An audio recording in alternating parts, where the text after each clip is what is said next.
Good morning बच्चों, आपका हमारे YouTube channel Abhimanyu civil service classes में हार्दिक स्वागत है। आप हमारे वीडियो को अधिक से अधिक लाइक, शेयर एंड सब्सक्राइब करें, जिससे सबसे पहले आपको हमारे वीडियो का नोटिफिकेशन पहुंच जाए। देखिए, आज अपन पढ़ने जा रहे हैं ऐतिहासिक काल। देखिए, जैसा कि हमने पिछले वीडियो में आपको बताया था, ऐतिहासिक काल को हमने 3 भागों में बांटा था। पहला पुरातात्विक स्रोत, साहित्यिक स्रोत और यात्री विवरण। पुरातात्विक स्रोत में अपन ने देखो पढ़ लिया है, मुद्राएं पढ़ ली अपन ने, मूर्ति कला पढ़ ली, वास्तुकला पढ़ ली और अभिलेख भी पढ़ ली है। आज अपन पढ़ने जा रहे हैं साहित्यिक स्रोत।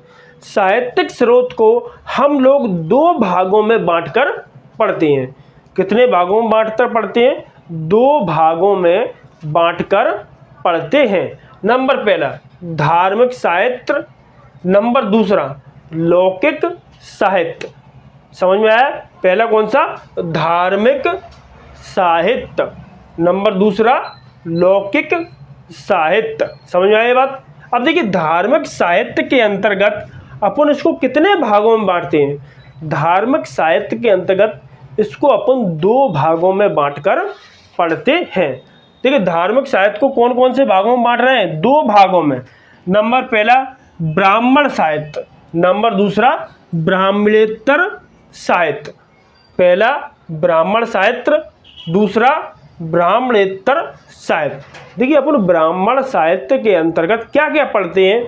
देखिए, इसके ब्राह्मण साहित्य के अंतर्गत पहला अपन पढ़ते हैं वेद, उसके बाद उपवेद, उसके बाद उपनिषद, उसके बाद आरण्यक, उसके बाद पुराण, उसके बाद स्मृति ग्रंथ, उसके बाद रामायण एवं महाभारत। ये बात क्लियर हुई?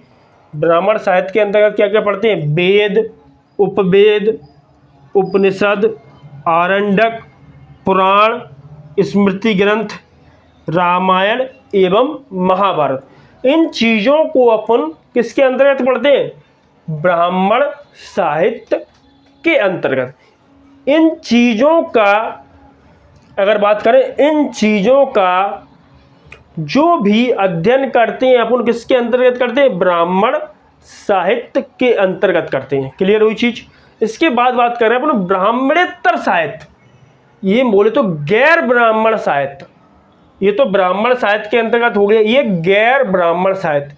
गैर ब्राह्मण साहित्य के अंतर्गत अपन क्या क्या पढ़ते हैं?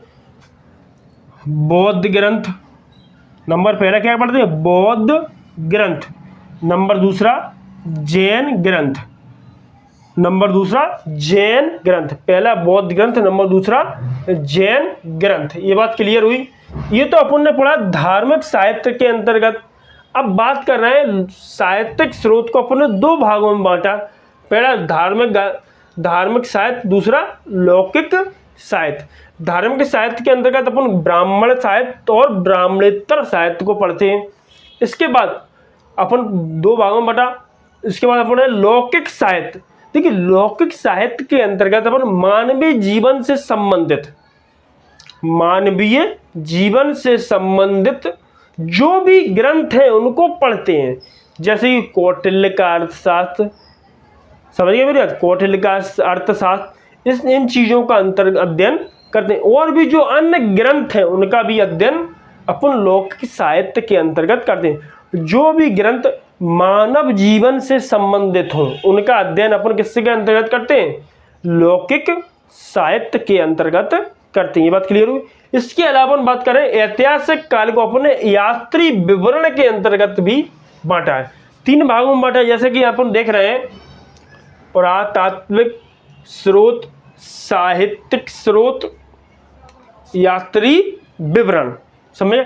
यात्री विवरण के अंतर्गत अपन उन चीजों का अध्ययन करते हैं जो विदेशी यात्री भारत आए और इन्होंने भारत की प्राकृतिक संस्कृति, उस समय के बारे में विवरण किया है। उन सब का अध्ययन अपन किस समय करते हैं? यात्री विवरण। यानी कौन कौन से विदेशी यात्री भारत आए, भारत आकर उन्होंने यहाँ की राज्य व्यवस्था और यहाँ की अर्थव्यवस्था का अध्ययन किया। उसके बाद अपनी पुस्तक में, किसमें, अपनी पुस्तक में इसको लिखा। उन सबको अपन यात्री विवरण में लेते हैं। ये बात समझ में आई। अपन ये जो पढ़ चुके हैं पुरातात्विक स्रोत, अपन पिछले लेक्चर में पढ़ चुके हैं। आज अपन पढ़ने जा रहे हैं साहित्यिक स्रोत। साहित्यिक स्रोत के अंतर्गत अपन पढ़ने जा रहे हैं वेद। अब अपन वेदों के बारे में पढ़ रहे हैं। समझ गया मेरी बात? वेद पढ़ने जा रहे हैं। पहले आप इसका स्क्रीनशॉट ले लीजिएगा, उसके बाद अपन वेद पढ़ने जा रहे हैं। देखिए अपन पढ़ने जा रहे हैं वेद। अगर वेदों की अगर अपन बात करें कि वेद क्या होते हैं, तो देखिए वेदों की जो रचना की गई है वो किसी पुरुष द्वारा नहीं की गई। वेदों की रचना जो की गई है किसी पुरुष के द्वारा नहीं की गई है, ये अपुरुषीय है। समझ गए मेरा कि वेदों की जो रचना की गई वो किसके द्वारा की गई? देवताओं के द्वारा की गई है। समझ गए मेरी बात कि वेदों की रचना किसके द्वारा की गई? देवताओं के द्वारा। यह कैसी है? अपुरुषीय है। अपुरुषीय का मतलब होता है किसी पुरुष के द्वारा इसकी रचना नहीं की गई है। समझ गया मेरी बात? कैसी? अपुरुषीय। अपुरुषीय से तात्पर्य है कि इसकी रचना देवताओं के द्वारा की गई है। समझ गया मेरी बात? तो अपन देख रहे हैं वेद। तो अपन ने यहां देखा कि वेदों की रचना कैसी है? अपुरुषीय है, यानी कि इसकी रचना किसी पुरुष के द्वारा नहीं की गई है, बल्कि देवताओं के द्वारा की गई है। ये बात क्लियर हुई? अपन आगे बढ़ रहे हैं कि वेदों की रचना तो छोड़ो, वेदों की रचना किसके द्वारा की गई? देवताओं के द्वारा की गई। इसका जो संकलन है, संकलन देखो, वेद लिख दिए किसने? देवताओं ने लिख दिए।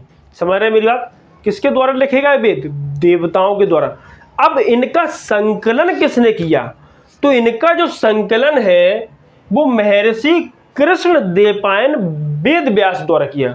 आपको बस इसमें इतना याद रखना कि वेद व्यास के द्वारा इनका संकलन किया गया है। समझ गया मेरी बात? अब बात करें कि देखिए रचना अपुरुषीय है। कैसी अपुरुषीय? यानी किसी पुरुष के द्वारा इनकी रचना नहीं की गई है। इनको सबसे पहले किसने लिखा? देवताओं ने लिखा। देवताओं ने क्या किया? एक पूरा का पूरा ग्रंथ लिख दिया। जैसे कि अपन अपनी भाषा में अगर इसको समझाएं, जैसे अपन पढ़ते हैं history, geography, polity, economy, 4 subject अपन पढ़ रहे हैं। समझ गए? तो वेद व्यास ने क्या किया? जो हिस्ट्री के पन्ने थे वो हिस्ट्री में लगा दिए। समझ रहे भैया? जो ज्योग्राफी के पन्ने थे वो ज्योग्राफी में लगा दिए। समझ गए भैया? History, geography. पॉलिटी के पन्ने थे वो पॉलिटी में लगा दिए। इकोनॉमिक्स के जो पन्ने थे वो इकोनॉमिक्स में लगा दिए। तो इनने क्या किया? 4 अलग अलग पुस्तकें छांटकर बना दी। समझ गया मेरी बात? वेद कितने हैं? वेद 4 हैं। इनकी रचना किसने की? देवताओं ने की। तो वेद व्यास का काम क्या था? उनने देखा सभी ग्रंथों को एक साथ इकट्ठा किया। क्या किया? इकट्ठा किया। और इकट्ठा करने के बाद उनको अलग अलग भागों में बांट दिया। समझ गया? क्या कर दिया? अलग अलग भागों में बांट दिया। समझ गया मेरा? जिसे अपन ने नाम दिया ऋग्वेद, यजुर्वेद, सामवेद और अथर्ववेद। समझ गए? तो वेदों की संख्या कितनी है? यहाँ पर वेदों की संख्या कितनी है? 4 है। 4 बोल तो कौन कौन से? ऋग्वेद, यजुर्वेद, सामवेद और अथर्ववेद। समझ गए मेरी बात? यही 4 उपवेद हैं। प्रत्येक वेद का अलग अलग उपवेद है। समझ गए मेरी बात? अब बात कर रहे हैं कौन कौन से उपवेद हैं। तो देखिए ऋग्वेद का जो उपवेद है वो क्या है? आयुर्वेद है। क्या है? आयुर्वेद। यजुर्वेद का जो उपवेद है वो क्या है? धनुर्वेद। क्या है? धनुर्वेद। यजुर्वेद का उपवेद क्या दिख रहा है आपको? धनुर्वेद। सामवेद का जो अर्थ है वो क्या है? गंधर्व वेद। सामवेद का अर्थ क्या? गंधर्व वेद। और अथर्ववेद का जो अर्थ है वो क्या है? शिल्प वेद। यानी कि 4 वेद हैं और 4 ही उपवेद हैं। इनमें जो प्रारंभ के 3 वेद हैं उनको अपन क्या कहते हैं? वेद त्रय। क्या कहते हैं? वेद त्रय। कौन कौन से वेदों को अपन वेद त्रय कहते हैं? तो देखिए, ऋग्वेद, आयुर्वेद और सामवेद को सम्मिलित रूप से अपन ने नाम क्या दिया? वेद त्रय नाम दिया। समझ गए? क्या नाम दिया? वेद त्रय।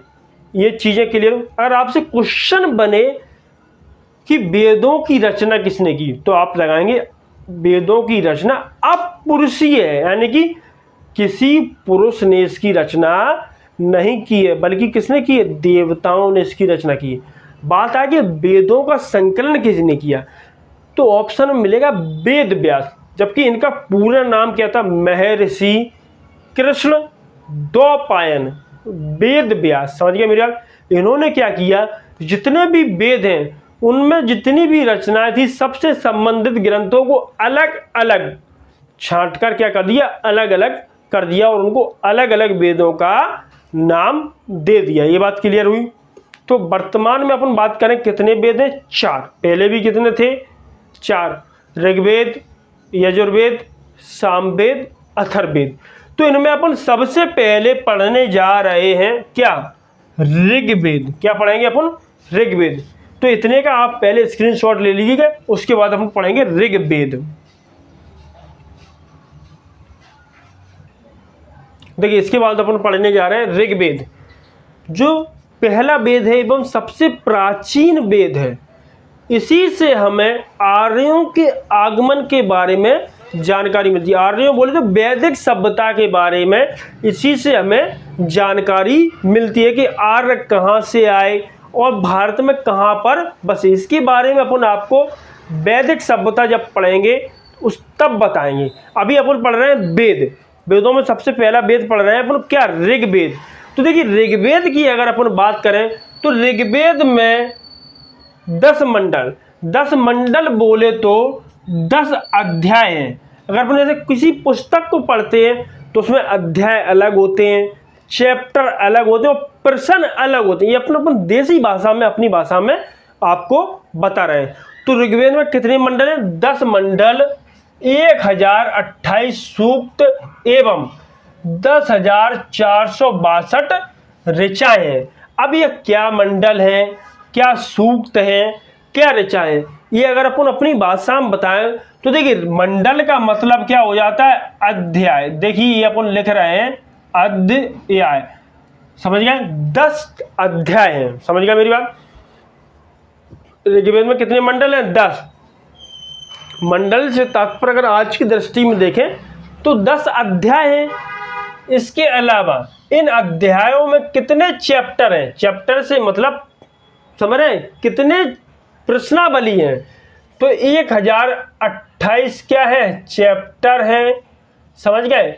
उनमें कितने प्रश्न दिए गए हैं? 10,462 प्रश्न दिए गए। ये बात क्लियर हुई? तो देखिए, अपन क्या पढ़ रहे हैं? ऋग्वेद। ऋग्वेद में अपन से क्वेश्चन पूछा जाए कितने मंडल हैं, तो अपन कहेंगे 10 मंडल हैं। सूक्त कितने? 1028 सूक्त हैं। एवं ऋचाएं क्या है? ऋचाएं से मतलब रचनाएं कितनी है?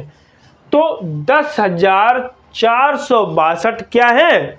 इसमें क्या लिखी गई है? 10,462 ऋचाएं लिखी गई। ऋचाओं से मतलब प्रश्न कितने हैं। ये बात क्लियर हुई? चलो, बढ़िया, अच्छी बात है, ये बात क्लियर होगी। अब इसके बाद अपन बात कर रहे हैं कि सबसे ज्यादा ऋचाएं, ऋचाएं बोले तो श्लोक, ये अपन ने यहाँ रचनाएं लिख दी। रचनाएं से तात्पर्य ऋचाएं भी है। क्या है? ऋचाएं बोले तो श्लोक भी हैं। श्लोक कितने श्लोक हैं? 10,462। किसमें? ऋग्वेद में। इनमें सबसे ज्यादा श्लोक किसमें लिखे गए हैं? तो सबसे ज्यादा जो श्लोक हैं वो इंद्र देवता की उपस्थिति में 250 श्लोक लिखे गए हैं। इसमें इंद्र देवता की बारे में वर्णन किया गया है कि इंद्र देवता कैसे थे, क्या थे, ये क्या क्या कार्य करते, इनके बारे में किसमें बताया गया अपन को? ऋग्वेद में। समझ गया मेरी बात? क्लियर हुआ? इसके अलावा जो दूसरा नंबर आता है वो अग्नि देवता का आता है। किसका आता है? अग्नि देवता का।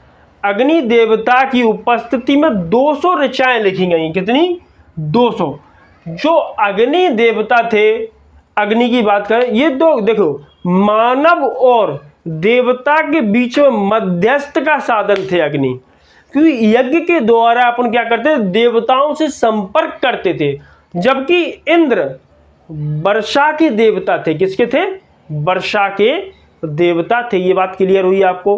अब अपन आगे बढ़ रहे हैं कि ऋग्वेद में ही हमें, ऋग्वेद के तीसरे मंडल में, किसमें? ऋग्वेद के तीसरे मंडल में। कौन से मंडल? देखो ऋग्वेद में कितने मंडल हैं? 10। इसके तीसरे मंडल में हमें गायत्री मंत्र का उल्लेख किया। गायत्री मंत्र बोले ओम भूर्भुवः स्वः। क्या है गायत्री मंत्र? ओम भूर्भुवः स्वः भगवत देवो ओम शाह। समझ गए? ये क्या है? गायत्री मंत्र। इसका उल्लेख हमें कहाँ मिल रहा है? ऋग्वेद के तीसरे मंडल में इसका उल्लेख मिलता है। अब बात करते हैं इसकी रचना किसने की? समझ गए? इसकी रचना विश्वामित्र के द्वारा की। समझ गए? गायत्री मंत्र की रचना किसने की? विश्वामित्र के द्वारा गायत्री मंत्र की रचना की गई। ये बात क्लियर हुई? अब इसके बाद अपन नेक्स्ट टॉपिक में पढ़ेंगे। ये इसका आप स्क्रीनशॉट ले लीजिएगा।